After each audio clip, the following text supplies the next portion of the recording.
just like everybody else, we've been indoors for about, just close to 4 weeks now. And I've run out of things to do. So I got my old truck out here, which I have driven, I think, 0 times, except up here on the roof.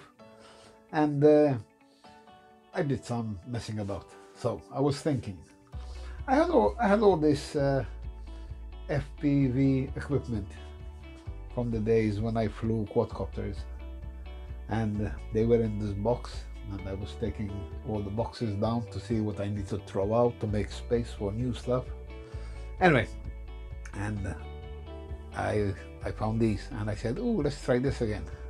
So, to cut a long story short, I had a piece of wood, nothing glamorous here. Just put everything in one location so I can manage them. So I have a battery feed here into a BEC that feeds the camera, and my transmitter here, down here. A minute. My transmitter there, this one, and it transmits via here. That's better. Via this antenna. Again, nothing glamorous. This camera doesn't record, so there's no recording feature on it. But I can see where I'm driving. I'm only going to drive this indoors. I'm not planning on doing it outside, especially with this truck. This, by the way, is, as you can see, a WPL toy. I took all the electronics out some time ago, and I have a 1060 ASC in here with the receiver for my, it's a 6-channel receiver for my Spectrum, and a new steering servo, which is now hobby grade, you can say. It's no longer toy grade here. What I will be using for my display is this little, and I mean little, about 7-inch display, LCD display.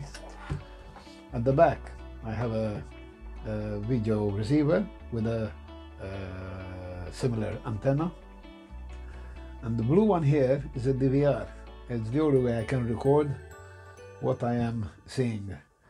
The signal is all hardwired, not very pretty, but it all goes, receives, it all comes in through the receiver into the DVR, and output of the DVR onto the display here.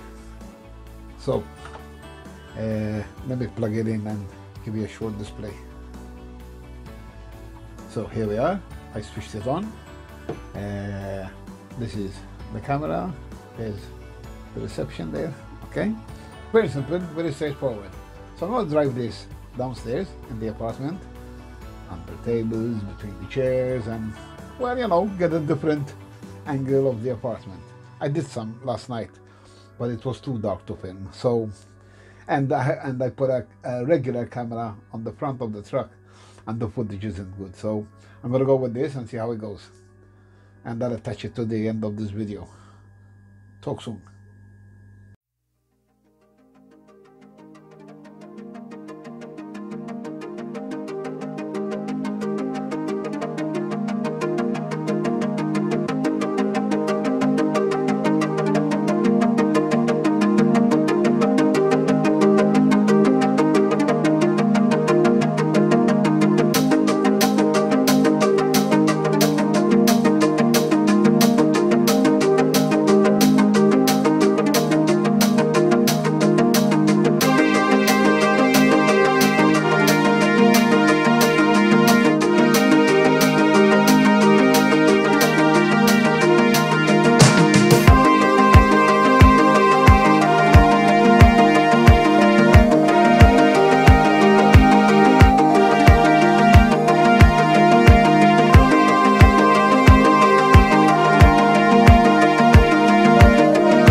Okay, that was fun.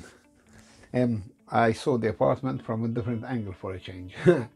Anyway, you might have seen you might have noticed the footage where the car or the camera, both of them, were bouncing. Well, that's because these wheels aren't exactly perfect, and I believe this one in particular has a flat spot, or isn't exactly round or whatever. Anyway, they're very hard. Nothing compared to the original Rock Beast tires that they're supposed to be.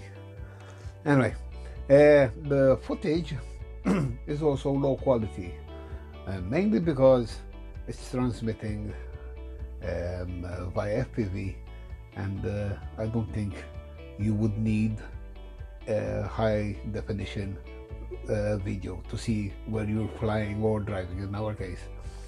Normally on a quad or a drone, you would have a secondary camera, an HD camera, to record the proper footage that you would want. This is mainly to get you there and back, this kind of camera. And you also notice maybe the 4:3 ratio of the picture. It's not exactly widescreen. Well, it's the technology, for me at least, this is the way I think it is.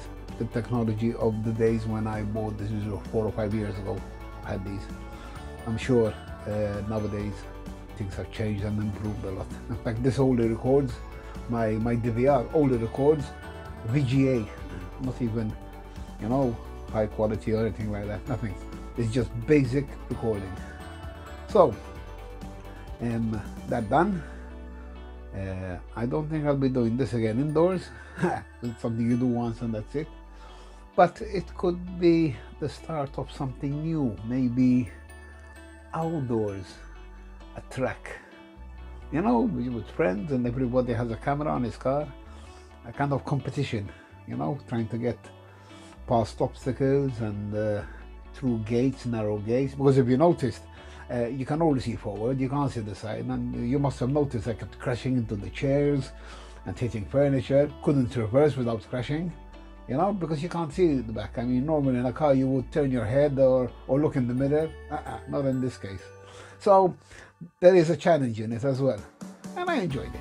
So I don't know, maybe I'll get my friends to get equipped like this, and maybe, who knows, in the future we'll see more footage of this being done on a track outdoors. No promise, but I'll try it. Catch you on the next one. Like and subscribe, please. Ciao, ciao.